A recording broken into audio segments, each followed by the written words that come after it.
Good morning. That's How are you? done. I'm very well, sir. Thank you for your patience. Oh yeah, no problem. All right, we are here on sentencing. 6-9 State versus Brian Edward Collins. This dude is getting sentenced to 3 to 10 years in prison right now. And one thing that you may ask yourself when you watch that is, what in the world is this fool smiling about? So in order to explain why I'm smiling so much there, I kind of have to give you a little bit of background on the state of mind I was in when I was in that room, and what led up to that. So all my life, I've suffered from the people pleaser problem. This all started from a pretty young age. I imagine had something to do with my dad being really particular about how my sister and I behaved. He was very proud that we were such well-behaved kids, but the thing is, if we weren't well-behaved kids, we would be punished in various ways. So we had to be very well-behaved. So I had it in my head from a pretty early age that I needed to behave a certain way around people. And I needed to make sure I was pleasing to people. I was, well behaved. I had good manners. I didn't upset anybody. I didn't do anything that was that wouldn't conform to this idea of me being, a really good, super duper kid.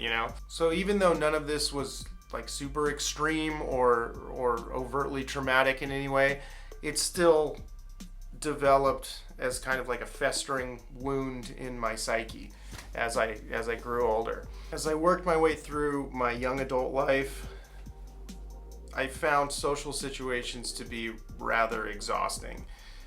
I found that I was kind of an introvert. Being in social situations was exhausting because I was always putting on a face. I was always putting on some kind of a, act almost. I felt like I was always acting. I had to uphold this persona or something. And I don't know if anybody else has experienced this, but like when you're with certain people, you act a certain way, and that's okay.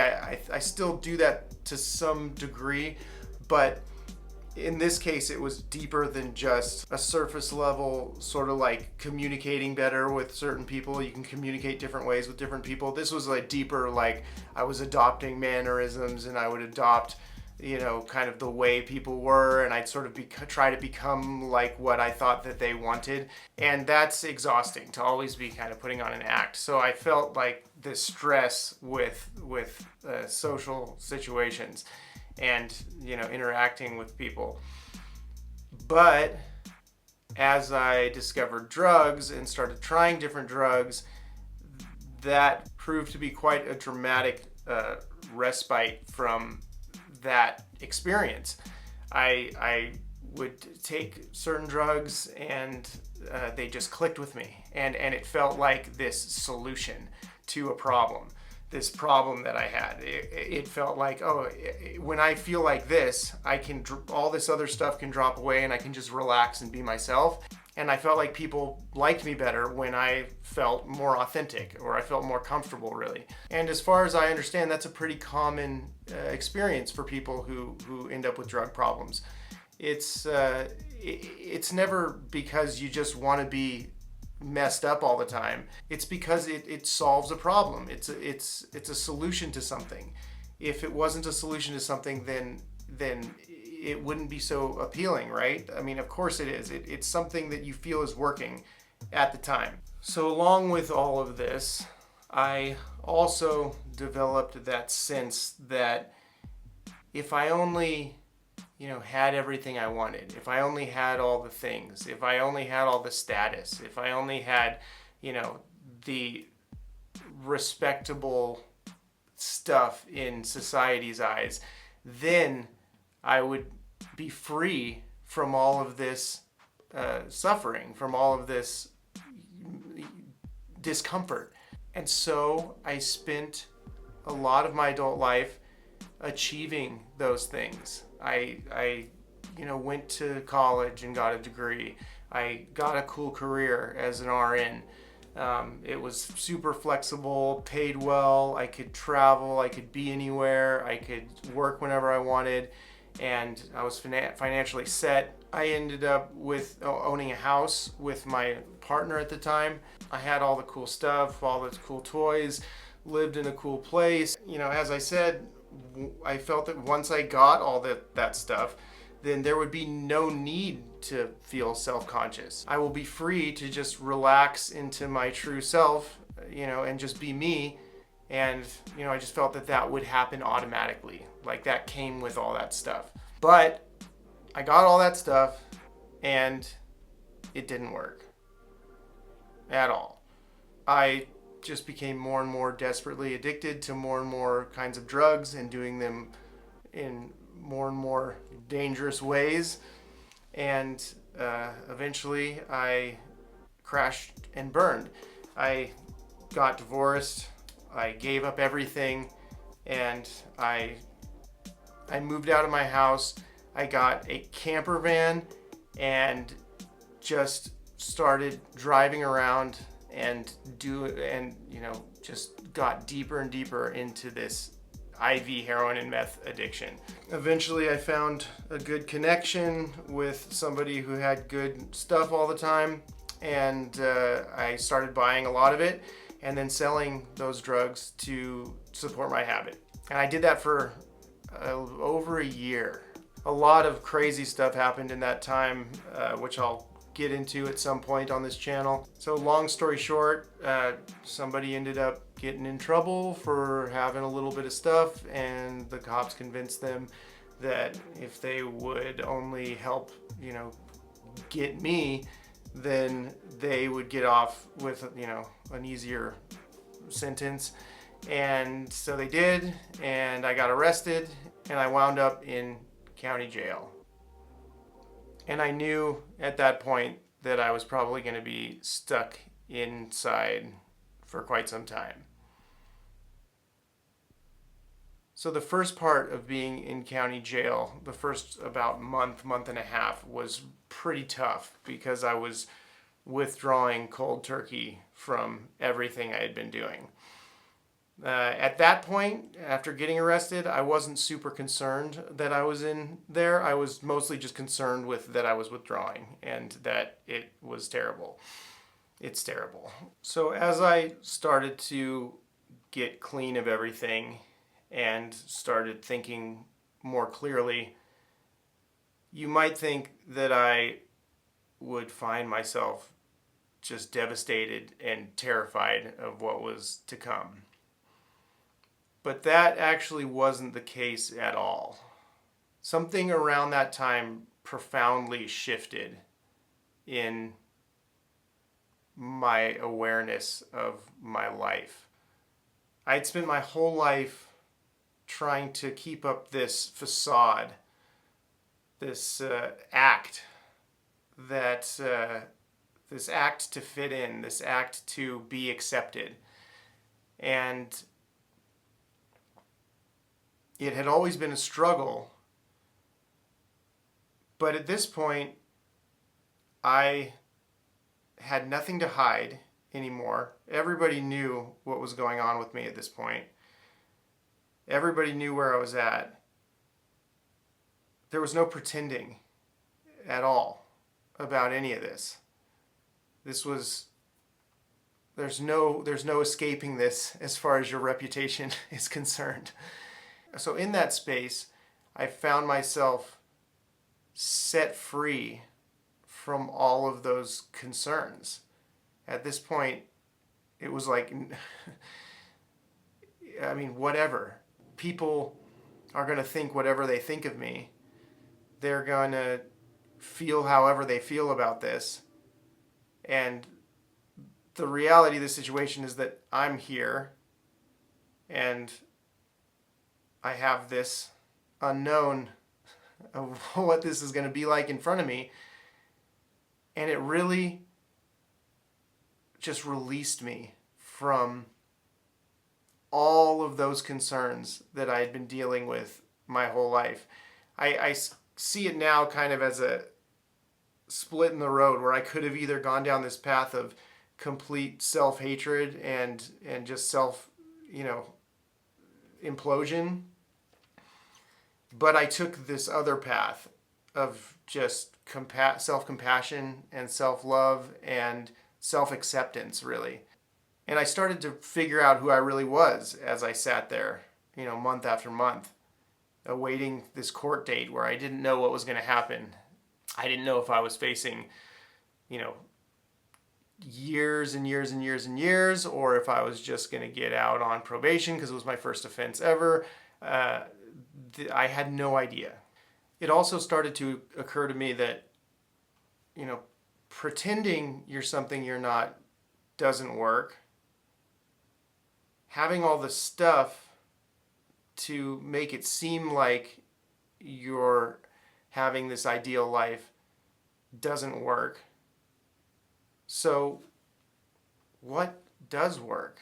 What is there in this world to actually bring you happiness? Having every little thing that you want whenever you want it doesn't work. Satisfying, every sensual desire that you have in every moment doesn't work. So where is there to look for real fulfillment? And can I experience at least a taste of real fulfillment without any of that stuff? Or before anything is gratified? Before any of my, little wants and needs of the moment are gratified? And in county jail, you just have to sit there. I was in an 8x10 cell with basically a toilet and either a murderer or an insane person or a hardcore gangbanger. It was just, that was it. That was my world in there. Just sitting in that room for 23 hours a day. And in that room, I found, for the first time in my life, some real peace and some real freedom, ironically. I was free in that cell.